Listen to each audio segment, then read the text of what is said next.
Hey there, everybody. Welcome to our review of The Handmaid's Tale, Season 5, Episode 4.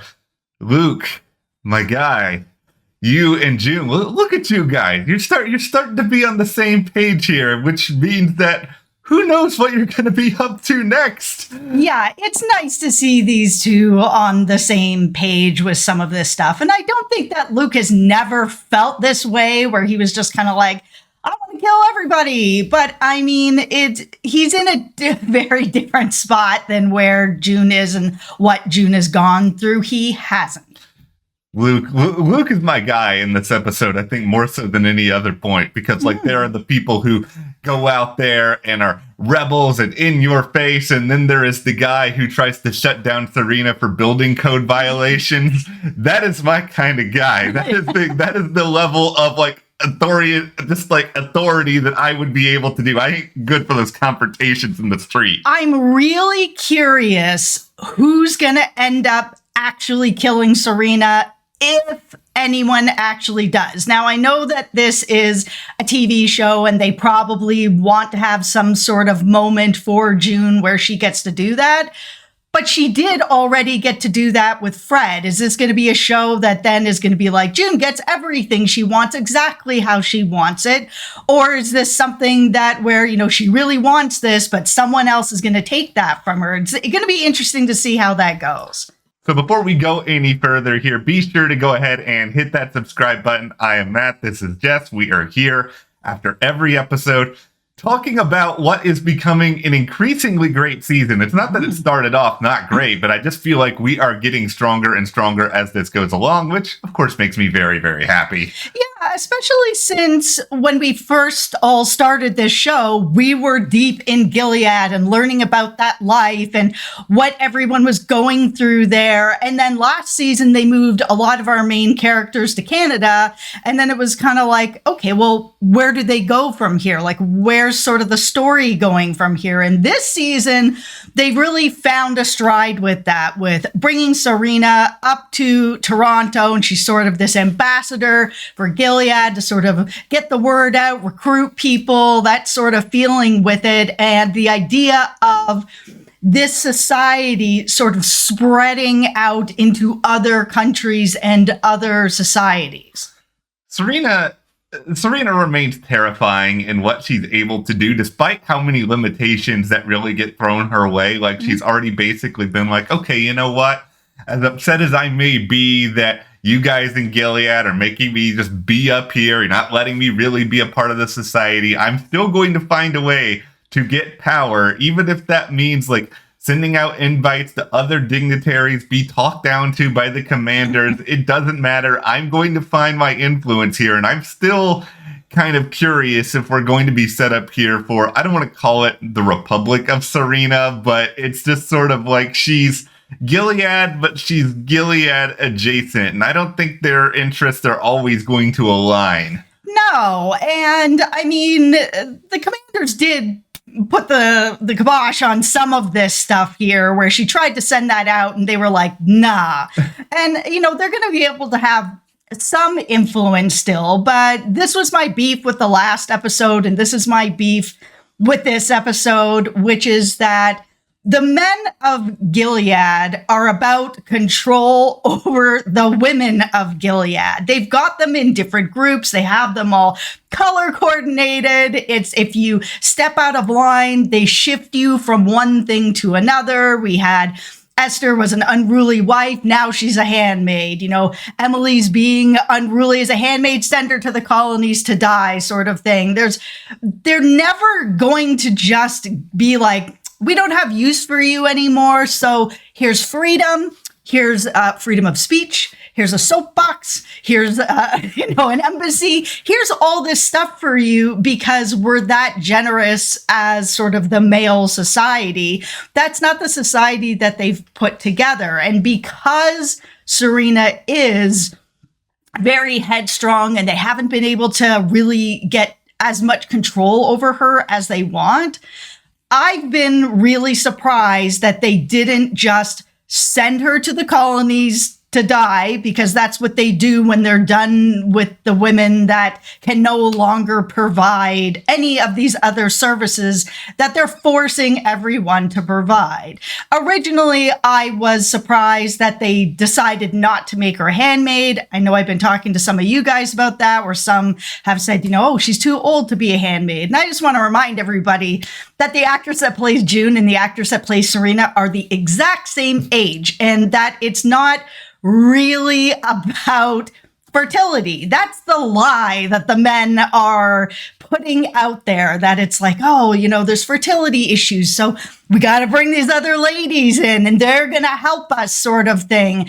But that's not really the case. And I think that conversation that Lawrence had with Lydia, where she was like, I have this great idea that will protect the handmaids. We'll have the commander and the wife come over and do the ceremony, and then the women will just stay at the Red Center. And Lawrence was just like, are you new here? Like, that that's not what this is really only about. It's really that the commander's never going to go for this. They want these women in their house to have them whenever they feel like it. Like, it's really about power and being with them and doing whatever they want with them. And even Lydia being like, oh, I didn't know that. And Lawrence is like, really? You didn't know that? Of course you did. Everybody knows what's going on.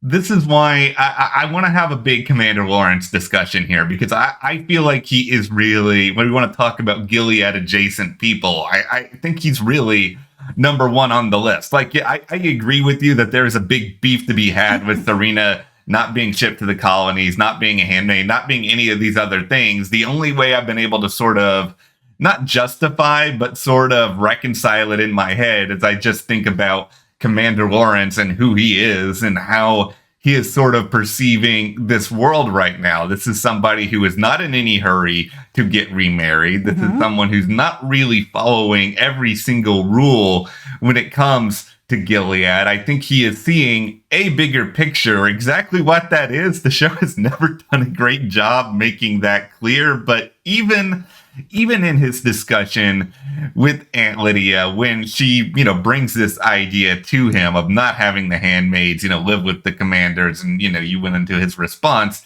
he doesn't really include himself in any of this. He's sort of looking objectively from a distance and sort of saying, the commanders would never have this. They want to be able to have access whenever they want, which is, of course, horrifying, but it's also, Commander Lawrence is a commander himself. And yet he doesn't include himself in these discussions. And I think that's very important. I think that's interesting. And we are going to continue to see that play out. I think it's just, for me, having Serena be up in Toronto, it's outside of what Gilead actually is. So they had the big funeral. This was the first time that they've ever allowed anybody to peek into their society. Their society is completely closed off. So if they showed everyone Serena, at this funeral, a little peek into it, and, she was up in Toronto with Fred, she's returned back to Gilead to, bury her husband. I know she has like fans up there and stuff like that, but if she just went back to Gilead and was never seen or heard from again, they would just never really know what happened. They would just be like, oh, okay, well, obviously she's from Gilead. She went back home. It's a closed society. So I'm not going to hear from her again, but she can still be someone who lives in my heart, kind of thing. And I don't think the fanatics would really be like, what happened? Did they do something to her? They just wouldn't ever know. They've had one look into Gilead life.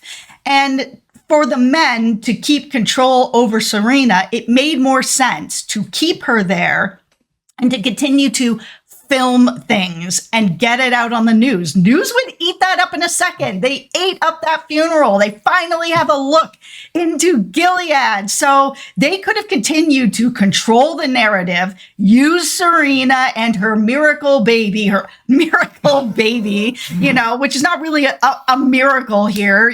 She's fertile, and I understand that the world is having, baby problems, but, it's not impossible that that's happening. But they're pushing that narrative, but they can control it back in Gilead and send out whatever video they wish to do with that. Countries do that all the time now. It just comes down to this. Like, does Commander Lawrence really want to control it? Does Commander Lawrence really want to control anything? Like, this guy, to me, feels a lot like, all right, I guess I have the power. I guess I need to do something. This guy, despite being one of the most powerful commanders we've seen on the show, he just feels very apathetic about a lot of things a lot of the time. And maybe he perceives Serena as a way to sort of break some of what's going on here, but at the same time, she is so fanatical about a lot of these beliefs from Gilead that makes it kind of a weird sort of situation where you're using her to sort of break these traditions, to do these things that don't really make sense for Gilead, and yet she's advocating for the very thing that she is not a part of, that she is kind of an other of at this point. And that's where, as much as I'm enjoying this season, I think they do need to give us a little bit more clarity here as to what at least some of the commanders, if it's not Commander Lawrence, I know I'm just sort of using him as an example, then we need to get it from somewhere else. But what sort of value they really see long-term for Serena being outside. What I'm surprised they actually didn't do, besides just like, okay, we're going to send her to the Red Center so that she'll give birth to her baby. And as soon as she's done, we're going to send her to the colonies to die. What I'm surprised they didn't do is sort of force a marriage with somebody, whether it's Lawrence or somebody else, and then send them together up to Toronto so that there's sort of a united front. And I'm not saying send them right away. I'm saying let a little bit of time pass. And I know that the show doesn't really want to do that, but sending her up, remarried, a united front sort of thing so that the man can be the one to speak, because Gilead was put together by men. And the women weren't recruited, they weren't forced. So if that's really how that society works, then sending up a woman to recruit doesn't make any sense, because then the women are going to come into Gilead thinking that they have some sort of power when they don't. Like this fanatic that's taken Serena in at the end when Luke got the whole cultural center shut down. This fanatic took her in, and she already is basically feeling like, I would be a wife. You don't know what you'll be because you just don't know what's going on. There are a lot of clear real world parallels here with what's going on, where you have someone who is like fanatically obsessed with this idea that they don't really understand, and it's just because of this information that's sort of been fed to them. And I think that's what's going to make this part of the story a little bit interesting. I also do have some major questions now about security. I understand that at this point, Serena was desperate. There's not really that many other options up there for her in Canada, places to go. But is she really going to be protected at this Yahoo's place where, it's not officially sanctioned by any government whatsoever? Well, that's where we have to sort of talk about the possibility of other things that maybe the commanders were thinking about by sending Serena to Toronto. That if they're kind of like, okay, we're done with her. If she's able to recruit some people, great. If she ends up getting killed by June, great. If June ends up killing her, we don't care. That it's kind of, they just are looking at it like we could win, or, win-win. Maybe they'll kill each other and we won't have to deal with June or Serena anymore, and it'll just be fine. I think that's a really good point, that if June, or even Luke at this point, based on what we saw with Luke and Serena in this episode, if one of them kills Serena, all of a sudden Serena becomes a martyr. She becomes somebody who fought for this cause, even though this cause wasn't fully aligned with what they were actually doing to her. But she fought for this, she got the word out, she got attention, and she was persecuted for her beliefs. And that is something that they can easily use to their advantage. Absolutely. But like you were saying about Luke, let's kind of circle back to that. He really had a journey in this episode where he started out being like, he is really a rock for June and everything that he's gone through with June as she's been, we saw her sort of in therapy where she's like, hey, like I was violent again, and I need to know, how I'm going to change that. And even the therapist is like, oh, it's going to be really difficult. And she's just like, yeah. I know. So what's the solution sort of thing? And there is no solution that we see that's given. But what instead we've seen is Luke talking to her and being like, listen, if you go there and shoot Serena, we're never going to get back Hannah. We're going to lose Nicole. We're going to lose a lot of stuff. Just give me an opportunity to shut the building down with violations. I may be able to at least get that done so that this doesn't become some big house of prayer where everybody shows up there to worship Serena, and we can at least send her into some sort of hiding. Hot take time, 16 minutes into this video. This is my favorite Luke episode that we've ever had on the show. Like, I thought the acting was fantastic. I thought he's great. He was so good in this episode. Like, the scene of him and Serena, like, that was such a long time coming, but just like, you could even see that the wheels turning on his face is finally, he's sort of realizing, okay, I understand June now in a way that I never did before. It's one thing to hear about all these stories, but I think to have Serena just be so like passively aggressively / aggressively awful to his face and sort of waving Nick in his face, waving everything that has gone on just right there, and him not be able to do anything about it. Like, they're going to be united, I think, now in a way that we never have seen from them before. There was always this distance. That's why they gave us this extremely long love scene montage at the very end, just to like hit that point home. I think the thing that Serena said that just was like, and that's the line you cross. Yeah. Now I'm Team June. We're going to kill you,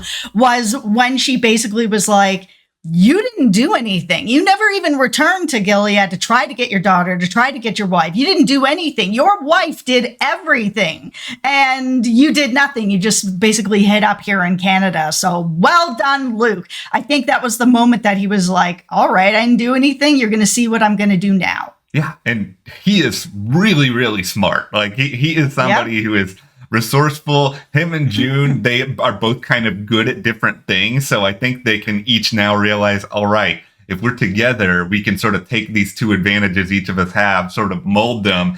And that makes us a force. And that's without, considering Moira. That's without considering anybody else who's going to be willing to fight for this cause. I'm very curious now that they've really introduced someone who's like a fanatic of Serena, a little bit more of like how it's affecting people in Canada. Because we saw at the beginning of this episode, oh, you must be Nicole. Oh man, I had a really hard time, having a little girl. I had 2 boys, but I never had the girl sort of thing. And I had originally thought that it was going to pull more women that were having like infertility issues. This woman had 2 kids already, so that's not what that is. She just didn't get the gender that she wanted. That's not the same as, man, I was trying to have kids my whole life. It never happened. Like, this is a miracle sort of thing. That's where I kind of thought they were going. This is more interesting that we've got somebody who actually was able to have 2 kids and just, didn't get what they wanted. So, now they're part of this to be like, oh man, anything to get that girl. It's what makes it so dangerous. It's what makes it so, this person's able to be influenced despite having kids already. Like, what does it mean for everybody else? There are a lot of vulnerable people out there in the world. Yep. Okay, now, my other favorite part of this episode, there's so many good parts of this episode. This was a great episode. Yeah, this was an awesome episode. I love Janine. Janine's one of my favorite characters. Like, her stuff with Lydia was so good, so powerful, and just so interesting where, Janine has been sort of someone who has just done anything that she can to survive. She has put herself in situations that are far, far from ideal. She has suffered, she has struggled, she's nearly died on a number of occasions, but she was actually really able to move the needle with Lydia in a way that we have not seen on this show in years. Yeah, and it makes complete sense that it's her. Lydia is very invested in Janine. Janine has gone through a lot. Lydia has watched what she's gone through and does really care about her a lot. And I think it was really brave that Janine actually had a very honest talk with her to just be like, why would I help sort of thing? Like, you're just gonna what? Take my other eye? I can't walk, I can't see. Like, what else can you guys do to me sort of thing, or to any of these girls? And it really sat with Lydia because the timing was exactly right. She almost just lost Janine. She thinks that Janine is, a little miracle, which, she is. She's gone through a lot. She's a survivor. To get on the other side of that and really talk to Lydia, on top of that Commander Lawrence conversation where he was also very honest with her to be like, this really isn't about fertility. This is really about the men wanting to have access to another woman whenever they feel like it, to do whatever they want to her. That those things combined, we really saw a bit of a change at the end, even with Janine and Lydia, where she brought her back in and kind of gave her more of, compassion, the touches, the squeeze of the arm, more of that, to be like, I said that I was going to make a change and give more compassion, and I'm going to show you that I'm actually going to do that. And, it's only been a little bit of time, but so far so good. And we'll give a reminder to everyone, we have not read the books, we have not read the Testament, so no spoilers, please. Yes, thank you. Now, there's a really interesting sort of aftermath here, too. What happened with Esther at the start of this season and Janine, where, with Janine being poisoned, I think there was a pretty clear way that Esther obviously wanted all of this to end. But I think going through that, surviving all that, in that moment when she has that conversation with Lydia, I think Janine, because she's in this place, it's just like, well, what do I have to lose at this point? What am I going to do? What's going to happen? They're just going to straight up kill me at this point. I'm already like knocking on death's door. And I think it gives her a sense of clarity, an understanding that, okay, she can try something because of that connection that she has with Aunt Lydia. I think this whole season moving forward for Lydia is going to be sort of, her just trying to basically trying to break through a brick wall where, Gilead doesn't want anything to change. The commanders don't want anything to change. So all she's going to do is just effectively put herself in more danger the more that she actually goes and tries to enact anything. And I don't know if this is just going to mean she's just going to try to do things quietly and hope that nobody notices and that she can actually do something on the ground. I'm just not sure what Lydia can really do. Like, okay, yeah, she can stop taking people's eyes and, putting violence on the handmaids to keep them in line. But giving them compassion, is that going to keep them in line? Like, in reality, these handmaids don't want to be there. They do not want to be going through the situations that they're going to have to go through, which is being forced to go to these commanders' houses and give them whatever they want whenever they feel like it. There's no amount of compassion, or we've even seen violence, that's going to force everybody to be like, I'm on board. Like, they're asking too much.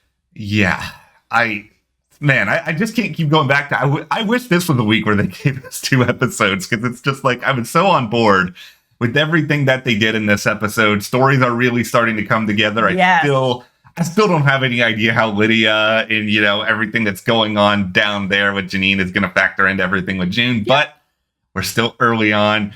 June and Luke are going to pull something. I'm really excited about their journey. But go ahead, hit that subscribe button so you guys can be a part of our journey watching this show. And you can also follow us on Instagram at Matt and Jess TV. We'll see you here next time.